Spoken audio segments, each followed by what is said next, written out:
guys, sa ating mga kapwa gardeners. Ayan, ito naman ang ating harvest of the day. Ito yung ating okra na super green. Yung ating sweet peppers. Na napaka, mabango. Nababanguhan ako sa amoy ng sweet peppers. Ewan ko basta.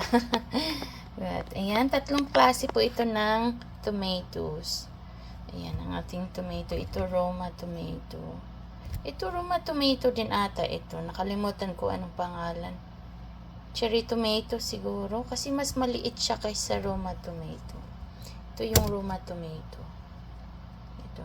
In-harvest ko pagka pag ganito, green pa siya pero mature na.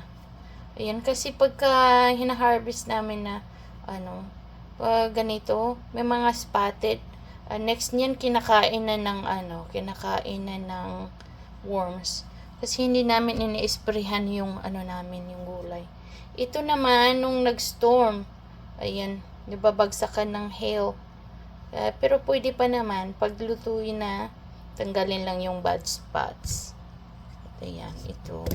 Nasimula na rin siyang kainin ng mga uod. Kaya habang masisave mo pa, save na. Kaya ayan.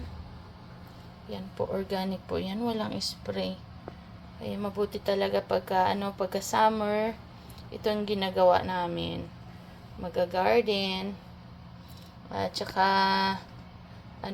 makapag-exercise ka na, mag-enjoy ka pa. Ayan. Fruit of labor natin. Mag-enjoy tayo sa ating harvest of the day. Ayan, thank you guys for watching.